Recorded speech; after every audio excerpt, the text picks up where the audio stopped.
CP பொறுமையா இருங்க. அப்பவே சொன்ன அந்த ராஸ்கலை சும்மா விடக்கூடாதுன்னு சொல்லி. 2 நாள் என் தங்கச்சி வீட்டோட இருந்தா. அழுதுகிட்டே இருந்தாலும் அவனை பத்தி பேசவே இல்ல. கொஞ்சம் கொஞ்சமா அவ மனசை மாத்திடலான்னு நாங்களும் நம்பிக்கையா இருந்தோம். இன்னைக்கு வெளியில போனவள அவன் மனசை கலைச்சிட்டான்ல. அவன் எந்த அளவுக்கு தைரியம் கொடுத்திருந்தா அவன் எந்த அளவுக்கு என் தங்கச்சி மனசை மாத்தி வச்சிருப்பான். இதனாலதான் அவன் ஜானுவை எடுத்து பேசியிருக்கா. தமிழ், என் தங்கச்சி பேசுறது உனக்கு புரியலையா? அவன் நம்ம எல்லாரையும் விட பிரபுதான் முக்கியம் சொல்லி போயிட்டு இருக்கா. இந்த நிமிஷமே நம்ம எல்லாரும் தூக்கி போய் அவ பின்னாடி போயிருவா. சிபி ப்ளீஸ், அப்படி எல்லாம் நடக்காது. நீங்க ஓவரா திங்க் பண்றீங்க. இல்ல தமிழ், நடக்கும். அந்த ராஸ்கல் நடத்துவான். அவன் சாவி கொடுத்தா ஆடுற பொம்மையாக்கி வச்சிருக்க என் தங்கச்சியா. இல்ல இப்பவே அவனை போட்டு தள்ளுறேன் பாரு. சிபி என்ன பண்றீங்கன்னு புரியுதா? முதல்ல அவசரப்படாதீங்க, ரிலாக்ஸ். இல்ல தமிழ், எனக்கு என்னமோ அவன் அப்பா இருக்கான்ல அந்த குறிஞ்சிநாதன், அவன் தான் பிளான் போட்டு கொடுத்துருப்பான்னு தோணுது. அந்த பிளானுக்கு ஏத்த மாதிரி தான் இவனும் ஆடிட்டு இருக்கான். என் குடும்பத்தை அழிக்கணும்னு கங்கணம் கட்டி சுத்திட்டு இருக்கான். அதுக்கு முன்னாடி நாம முந்திக்கணும். ஒண்ணு அவன் இருக்கணும், இல்ல அவன் இருக்கவே கூடாது. சிபி ஏன் சிபி இப்படி எல்லாம் பேசிட்டு இருக்கீங்க? கோவத்துல எடுக்கிற முடிவு எதுவுமே தப்பாதான் இருக்கும். நீங்க தப்பா முடிவு எடுக்கிறீங்க. பிரபுவை கொன்னுட்டா பிரச்சனை எல்லாம் முடிஞ்சிருமா? பதிலுக்கு வர்ஷினியை சூசைட் பண்ணிக்கிட்டா என்ன பண்ணுவீங்க? அதை யோசிச்சீங்களா? அந்த பிரபு தான் முக்கியம்னு இவ்வளவு ஆவேசமா பேசுற உங்க தங்கச்சி அப்படி ஒரு முடிவு எடுக்கிறதுக்கு எவ்வளவு நேரம் ஆகும்? முதல்ல அவசரப்படாதீங்க. இது முள் மேல பட்ட சேலை மாதிரி. அவசரப்பட்டு எடுத்தா மொத்தமா முடிஞ்சிரும், கந்தர் கோலம் ஆயிரும். பொறுமையா நிதானமா எடுக்கணும். அத நான் பாத்துக்கிறேன், என்ன நம்புங்க. உட்காருங்க உட்காருங்க. வர்ஷினி கிட்ட நான் போய் பேசுறேன்.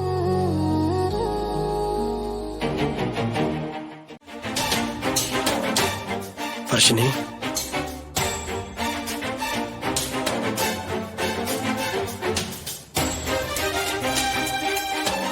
என்ன வர்ஷினி இதெல்லாம்?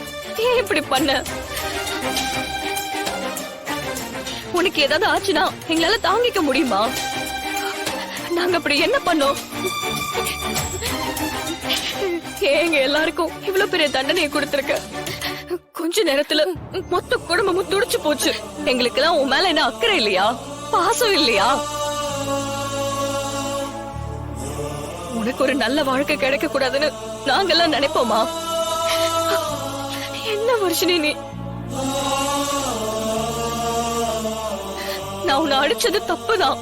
ஆனா நீ ஜனமாவ அப்படி பேசிருக்க கூடாதுல்ல. நான் உன்னை அந்த கோபத்துலதான் கை நீட்டிட்டேன் வர்ஷினி. அதுக்கு என்ன மன்னிச்சிரு வர்ஷினி. தமிழ், அழாத தமிழ்.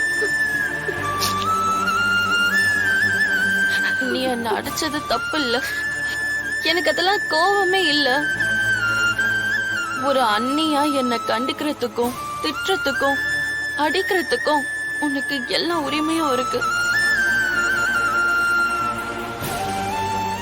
ஆனா குடும்பத்துல ஒருத்தியா என் அக்கா மாதிரி தான் நான் உன்னை பாக்குறேன். ஆனா பிரச்சனை அது இல்ல தமிழ்.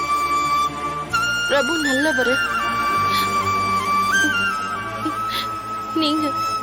நீங்க நினைக்கிற மாதிரி அவன் எந்த திட்டத்தோடையும் இந்த குடும்பத்துக்குள்ள வரல. அவன் அப்பா பண்ண தப்புக்கு அவன் என்ன பண்ணுவான் தமிழ்? சொல்லு தமிழ். பிரபு இல்லாம என்னால வாழவே முடியாது தமிழ். பிளீஸ் தமிழ், என்ன புரிஞ்சுக்கோங்க. யாராலையும் என்ன கன்வின்ஸ் பண்ண முடியாது. பிரபு மேல இருக்கிற லவ் தான் என்னை இப்படி ஒரு முடிவு எடுக்க வச்சிருச்சு.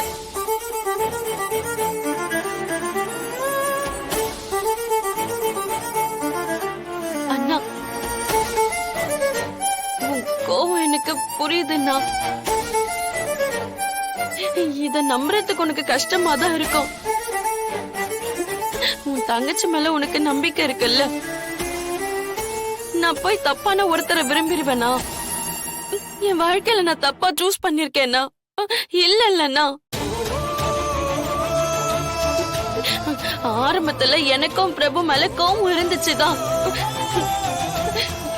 ஆனா அவன் நிலைமையில இருந்து யோசிக்கும் போது அவன் செஞ்ச எதுவுமே தப்பு இல்லைன்னு எனக்கு தோணுதுன்னா. இப்ப கூட அவன் என்ன காயப்படுத்தலன்னா அவன் நிலைமைய எனக்கு பொறுமையா எடுத்துதான் சொன்னான்.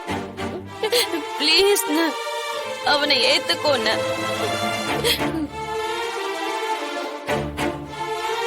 ரோஷினி, நாம பொறுமையா பேசிக்கலாம். ஆனா அதுக்கு முன்னாடி எனக்கு ஒரு சத்தியம் பண்ணி கொடு. இனி இந்த மாதிரி ஒரு காரியத்தை நீ எப்பவுமே செய்யக்கூடாது. சத்தியம் பண்ணு.